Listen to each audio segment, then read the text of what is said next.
EMRS Eklavya model residential school जो है, चौधरी अकरम साहब एक स्पीच में बाज़ाब्ता तौर पर मैंडल की आवाम को खुश करने के लिए ये कहते हैं कि वो मैंने सुरन कोट से जो है वो शिफ्ट करवाया मैंडल में। क्या सुरन कोट में EMRS नहीं बन सकता?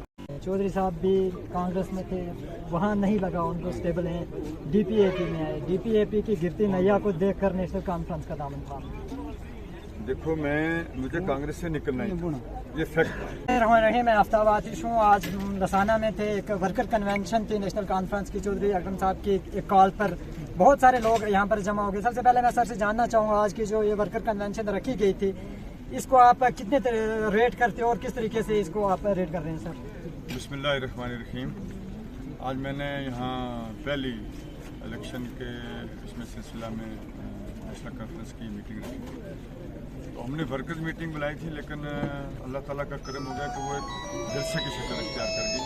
तो यही पैगाम देने के लिए, क्योंकि इलेक्शन जो है वो हमारा दूसरे फेज में है और बहुत ही जल्दी इलेक्शन कमीशन ने ये इलेक्शन जो है वो उसका ऐलान कर दिया। हमें यकीन था कि अगले 1-2 महीने में करेंगे, लेकिन उन्होंने बहुत जल्दी किया, जिसके लिए हमारी तैयारी तो पहले ही थी।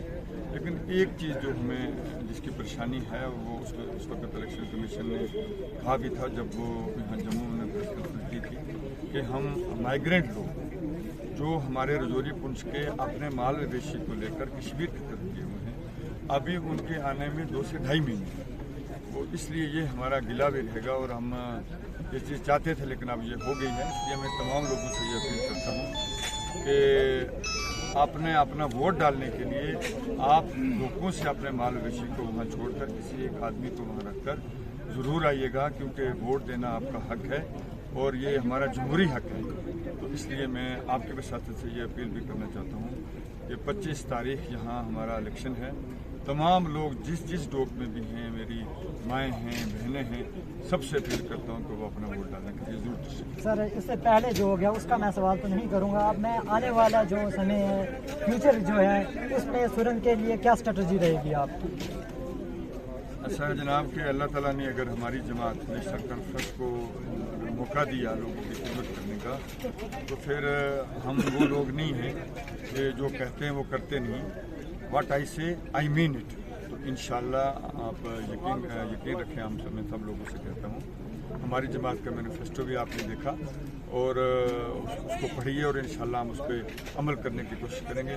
बाकी अब मैं क्या बोलूँ कि हम ये कर लेंगे वो कर लेंगे, लेकिन इंशाल्लाह ताला जो भी होगा बेहतर।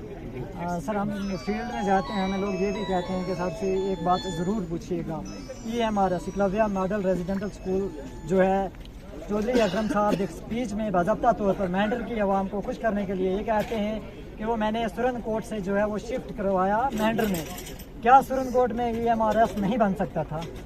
शायद आपने मेरा वो इंटरव्यू नहीं सुना या आपकी नज़र से नहीं गुजरा। जब ये MP का इलेक्शन था, मैं वहाँ चंडीगढ़ में गया, वहाँ भी आपके ही कोई नुमाइंदे मीडिया के, तो उन्होंने मुझे पूछा था, तो मैंने पूरी तफसील बताई। ये जो एकलव्य मॉडल स्कूल जो मेंढर में है वो 2014 का, जिसके लिए उस वक्त यहाँ ज़मीन नहीं मिली। क्यों नहीं मिली थी इसकी मैं आपको वजह बताऊँ। 2-3 बातें।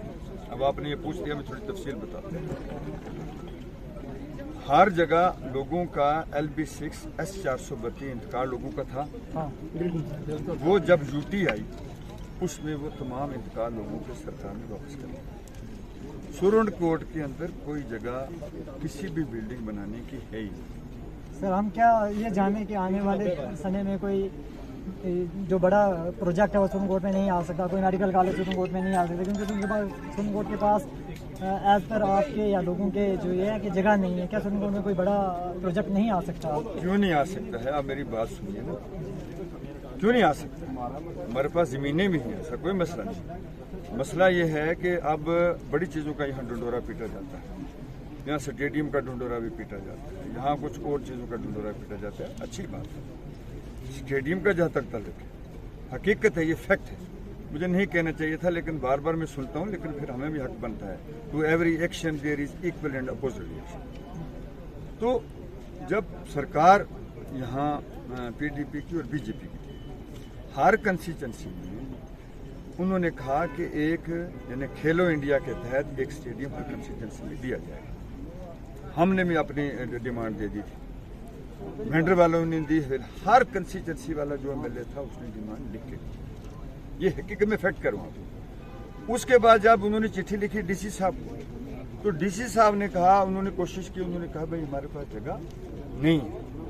क्यों? उस वक्त लोगों के इंतकाल थे, LB6 S432 उसके मालिक थे लोग, तो यहाँ स्टेट ने नहीं थी। अब हमारा पीरियड चला गया, हम कुर्सी से उतर गए। वो प्रोजेक्ट पाइपलाइन में था, ठीक। अब चूंकि यूटी आई, यूटी में वो तमाम जमीनों के इंतकाल जो थे वो कैंसिल कर दिए सरकार। उसमें सभी लोग, आप भी हैं, मैं भी हूँ, सभी हैं। फिर जब वो इन्होंने सोचा कि ये पाइपलाइन में है था, तो उन्होंने अब ये आए और इनको पता लगा, तो इन्होंने जाके वहाँ से सैंक्शन ले ली और ज़मीन सरकार ने लिख दे दी, वही जो खालसा लोगों ने कब्जा किया। उसके बाद वहाँ कोई वो पार्क बना है, उस पार्क की भी यही ज़मीनों का मसला था। जब लोगों ने अपने LB6 S432 कैंसिल हो गया, तो ज़मीनें आज सरकार की सभी हो गई। मैंने उस वक्त जब जगह यहाँ नहीं मिली थी, वो हमने वहाँ खेलो इंडिया के तहत ही बार वहाँ चराला में एक प्ले ग्राउंड जो आज भी मौजूद है, जिसमें बच्चे खेलते हैं, वो शुरू किया, तो बना हुआ है। उसके बाद AMT स्कूल, जिसमें ये हमारी इसकी नर्सेज की ट्रेनिंग होती है, उसके लिए भी यहाँ जगह नहीं थी, वो भी चराला में बना। और आपने जो सवाल किया ना, इसलिए मैं कहता हूँ ये ढंडोरे पीटने की जरूरत नहीं है, ये फैक्ट क्या है वो सभी जानते हैं। सर हम सवाल पूछते हैं तो फैक्ट क्लियर हो जाते हैं तभी। आपने जहाँ तक स्कूल का मसला किया, एकलव्य मिडिल स्कूल, ये 2014 की बात है। जब यहाँ से नहीं हुई तो जावेद राना साहब ने, हमने आपस में सलाह की, उसमें शाह मोहम्मद तांतरे साहब भी उसको मिले थे। हमने कहा ये यार स्कूल कहीं बाहर चला जाएगा, उन्होंने कहा जगह है, तो हमने मुश्तरका वो देंगे। दूसरा जो स्कूल इस वक्त भी पाइपलाइन में है, वो उसके लिए 350 कनाल रकबा शींदरा में उसकी निशानदेही हो चुकी है। उसकी फाइल जो थी वो दिल्ली सरकार के इस पे टेबल पे है और ट्रैवल अप्रेज में है। वो 350 कनाल रकबा निशानदेही होके उसकी सारी ड्राइंग, सारा DPR बन के दिल्ली चला गया हुआ है। वो इंशाल्लाह, क्योंकि अब सरकार को थी नहीं, इन लोगों को तो जो हमारे ब्यूरोक्रेट्स हैं इनको तो इंटरेस्ट है नहीं लोगों से। अब इंशाल्लाह जब भी सरकार बनी तो वो यहाँ एकलव्य मॉडल स्कूल बनेगा। यहाँ हमने यूनिवर्सिटी का काम भी शुरू कराया था। ये जो हमारा शास्त्र का है ना, जैन में है, वो भी बनेगी इंशाल्लाह ताला। उसके भी कागज बने हुए थे, लेकिन बीजेपी ने किया यहाँ क्या, यहाँ सिर्फ ब्यूरोक्रेट्स हैं वही राज कर रहे हैं। किसी गरीब आदमी की कोई सुनवाई नहीं, कोई नौकरी नहीं है, कोई स्कूल अपग्रेडेशन नहीं है, ढंडोरे बोर्ड पीटते हैं, लेकिन हुआ कुछ नहीं। सर मैं एक सवाल कल कहीं सोशल मीडिया पर पढ़ रहा था कि ये इलेक्शन का वक्त आया है, लीडर पार्टियां बदल रही हैं, जहां उनको अपना पॉलिटिकल बेनिफिट लगता है वहां जा रहे हैं। चौधरी साहब भी कांग्रेस में थे, वहां नहीं लगा उनको, स्टेबल हैं, DPAP में आए। DPAP की गिरती नैया को देखकर नेशनल कॉन्फ्रेंस का दामन थामा। देखो, मुझे कांग्रेस से निकलना ही था, ये फैक्ट है। तो मैंने गुलाम नबी आज़ाद साहब तो बहुत बड़े कद के आदमी, उनके साथ लीडर शायद ही, लेकिन हमने उनको ये मशवरा नहीं दिया आप कांग्रेस को। अब उन्होंने अचानक अपना फैसला ले लिया, तो हमने तो वैसे भी कांग्रेस को छोड़ना, तो हमें बना दिया। लेकिन जब गुलाम नबी आज़ाद साहब ने अपनी पार्टी का नाम दिया, मैं उसमें नहीं था। हम सिर्फ जब वो कांग्रेस से रिजाइन किया, उन्होंने भी किया, हमने किया, हम उनके साथ जम्मू एक जलसा किया, हमने तो कश्मीर एक जलसा किया, बस। कुछ और अल्फाज भी उन्होंने इस्तेमाल किए हैं आपके लिए जो मैं यहाँ पर नहीं कह सकता। वो आपने देखो इन अलीम बिजात सुदूर, उसकी सर्टिफिकेट उससे लेंगे, वो कोई जो मर्जी कहता फिरे।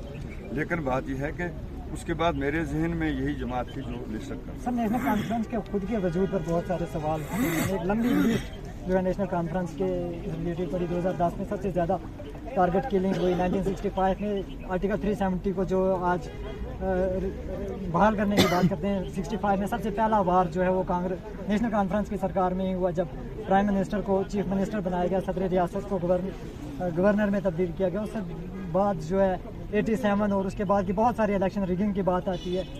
सबसे ज़्यादा इंटरनेट शटडाउन, मोबाइल शटडाउन की, ये सब एक लंबी लिस्ट जो मैं अभी यहाँ पर गिनवा नहीं सकता। ये सब एलिगेशन नेशनल कॉन्फ्रेंस पे लगते हो। और एक बड़ा मेन एलिगेशन जो मैं भूल गया जो फारूक अब्दुल्ला साहब गुजर बकरवाल कम्युनिटी के लिए कहीं जम्मू में उन्होंने किया था, एक बात कही थी कि गुजर बकरवाल जो है 500 के ऊपर बिकते हैं, लेकिन उन्होंने उसका क्लैरिफाई भी नहीं किया उससे। उन्होंने किस नज़रिए से कहा था, असल में लोगों को समझ नहीं आता। ऐसा कुछ भी नहीं था जो उन्होंने कहा, वो उसको समझने की जरूरत है। मैंने वो सुना नहीं था, मैं सच बोलता हूँ। लेकिन जहाँ तक आपने ये मिलिटेंसी का ये तो उस वक्त सरकार हिंदुस्तान में किसकी थी? कांग्रेस की थी ना। तो ये सिक्योरिटी जो है ये किसकी जिम्मेदारी है? ये सेंट्रल गवर्नमेंट की जिम्मेदारी है, चाहे वो सरकार आज की थी चाहे पहले थी। अगर लोगों के साथ आप उनको रोजगार नहीं दोगे, या तो वो ड्रग की तरफ जाएंगे या फिर बंदूक उठाएंगे। उससे ज़्यादा हमें ये चीज़ें हमारे बच्चों को ख़राब करने के लिए, हमारे मुल्क जो पड़ोसी मुल्क है, ये हमारा दुश्मन है, हमारा दोस्त नहीं है। इसको मौका मिल गया। सरकार हिंदुस्तान की ही पैसे देती है। अगर सेंटर में हिंदुस्तान में जो सरकार थी, आपने जैसे कह दिया जिसकी भी थी, उन्होंने कश्मीर की तरफ ज़्यादा तवज्जो नहीं दी। चीफ मिनिस्टर क्या करेगा या कोई और क्या करेगा? जब तक आपके पास पूरी फोर्स नहीं मिली, तो वो सारी चीज़ें होने के बावजूद भी, आपने जो सवाल किया ना इसका जवाब सुन भी लिया आप। सारी चीज़ें होने के बावजूद भी अब जो इलेक्शन हुआ है एमपी का, या इससे पहले जो हुआ उसमें नेशनल कॉन्फ्रेंस की एमपी थे।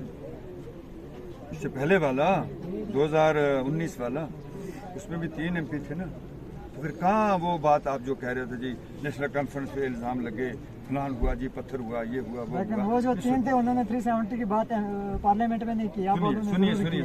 सुनिए, वो उनको करने नहीं दी गई, उनको करने नहीं दी गई। गुलाम नबी आज़ाद साहब क्योंकि लीडर ऑफ अपोजिशन थे, उनका एक चीज़ थी, उनको रोक ही नहीं सकता है, लेकिन इनको बोलने नहीं दिया गया। आज भी जब कोई बोलता है उसको माइक को बंद कर देते हैं, जब भी कश्मीर की बात आती है। इसलिए आप जो कहते हैं पत्थर, अगर पत्थर लोगों को वो याद होते या लोग नेशनल कॉन्फ्रेंस से अगर वो नफरत करते, तो 2018 में भी 3 एमपी नहीं जाते, तो अब की बार भी 2 नहीं जाते। ये इसका मतलब है ना कि नेशनल कॉन्फ्रेंस लोग एक ही समझते हैं। अब लोग नेशनल कॉन्फ्रेंस को पसंद करते हैं, इसकी लीडरशिप को पसंद करते हैं। नेशनल कॉन्फ्रेंस जो है ये जमात नहीं है, ये तहरीक नहीं इसलिए कि मैं इसके अंदर, ऐसी बात नहीं है। हम अगर जिस जमात में थे लेकिन देखते थे कि नेशनल कॉन्फ्रेंस की क्या कर रहे हैं। बहुत शुक्रिया सर। जाते जाते एक सवाल आज के इस जलसे के रिलेटेड, क्योंकि अपोजिशन वाले भी देख रहे होते हैं क्या चल रहा है। एक 2-3 कॉल मुझे आई हैं कि यहाँ से हमारे खिलाफ नाजेबा लफ्ज़ इस्तेमाल किए गए, एक नाम लेकर भी बताया है। अगर आप मुनासिब समझें तो वो मैं उन हजरात का नाम भी बता दूँ। जिसने भी ऐसा बोला है गलत बोला है, मैं उसको कंडेम करता हूँ और अपील करता हूँ कि ये सियासत है, ये पॉलिटिक्स है, इसमें हमारी किसी के साथ कोई लड़ाई नहीं। तो बाकी अपने गरीबान को भी इंसान को देखिए बात, अगर आप मैं किसी पे उंगली उठाऊंगा ना, या हुज़ूर सल्लल्लाहु अलैहि वसल्लम की हदीस है, सब लोग जानते हैं कि आंख से देख, कान से सुन, फिर उंगली उठा, वरना 3 उंगली तेरी तरफ। तो मैं इसको कंडेम करता हूँ। ऐसा नहीं होना चाहिए। दुश्मनी करो, जमकर करो, पर इतनी गुंजाइश रहे जब कभी हम दोस्त हो जाऊं शर्मिंदा। यही बात है। सर वो गाल भी करते हैं, लड़के हो गए थे जेडे गाल कटी, मैंने कितनी गाल कटी होनी है पिछले दौर के जेडी वायरल नहीं लगी, क्यों कंडेम करी सर? थैंक यू सर आप बताइएगा आज का ये जलसा कितना कामयाब रहा और क्या कहना चाहिए इसके बारे में? और ये जलसा एक तारीखी जलसा बन गया, मीटिंग बुलाई और जलसा बन गया, जिसकी सारी बातों की जो सब किबला ने आपकी तफसील से बताया। रही बात जो एक सवाल आपने जो सबसे किया था इलेक्शन के बारे में, हमारी बदकिस्मती है कि जब भी इन्होंने किया तो हमारी सुरनकोट कंस्टिट्यूंसी के साथ सोतीला सलूक किया। जब हज़रत बाबा मियाँ अल्ताफ़ साहब का इलेक्शन था तो इन्होंने इलेक्शन को 1 महीना 20-25 दिन पीछे कर दिया। क्यों? इसलिए कि हमारे लोग जो हैं वो माल मवेशी लेकर ढोक में चले जाएं और हमारी वोट पोलिंग जो है वो कम हो जाए। आज भी इन्होंने वही सियासत हमारे साथ किया क्योंकि अभी भी हमारे लोग जो ढोकुल से नीचे नहीं आ सकते हैं। इनकी सियासत यही है, ख़ास करके सेंट्रल गवर्नमेंट की, कि सुरनकोट की कंस्टिट्यूंसी को जिस तरीके से भी हो सके, जितना भी हो सके वो दबाया जाए। हम इंशाल्लाह सेंटर ने या हर लोगों ने देख लिया कि उनके इलेक्शन पीछे करने से उन्होंने अल्ताफ साहब के यहाँ जो यहाँ के लोगों का रुझान या इलेक्शन या वोटिंग हुई वो हमें बताने की ज़रूरत नहीं। और इसी तरीक़ा से इंशाअल्लाह अगर हम सब लोगों की ज़िंदगी रही तो हम आने वाले उसी इलेक्शन में जो इन्होंने पीरियड हमको कम दिया है वो हमारा यही जलवा देखेंगे। मैंने श्रीनगर में एक बात बताई थी, हल्ला बोल वालों ने कहा था जब वो पहले यहाँ आपकी तरह मीडिया में बोलते थे 2000-4000 से अल्ताफ साहब की जीत आगे पीछे हो सकती थी। तो जब मुझे उसने श्रीनगर में पूछा तो मैंने कहा हल्ला बोल आपका बड़ा चैनल है, आज हल्ला को देख रहे हो। तो उन्होंने कहा यार मैं भी बड़ी मुश्किल से बचा। तो इंशाअल्लाह अल्लाह ने अगर चाहा आने वाले सर अगर जीत कर आते हैं तो क्या मुतालबात रहेंगे आपके? हमारे पास भी रिकॉर्ड रहेगा, हम इंशाअल्लाह सर से जीत के आएंगे, जब उसके बाद भी सर से सवाल पूछेंगे क्या मुतालबात रहेंगे अगर सर जीत के आते हैं? मुतालबात तो इंशाअल्लाह सबसे पहले हमें इनको बताने की ज़रूरत नहीं, ये हम में से हैं, ये बाहर से कहीं नहीं है। हमारे इलाका की हर ज़रूरियात को ये पहचानते हैं, ये लोकल हैं, हमारे बाहर से नहीं है। हमारा बिजली, पानी, सड़क, रास्ता, मतलब महंगाई, ये सब चीज़ें अल्हम्दुलिल्लाह अल्लाह के हाथ में, इनके हाथ में जाएंगी, वो हमें इनको बताने की ज़रूरत है। बहुत शुक्रिया, बहुत शुक्रिया।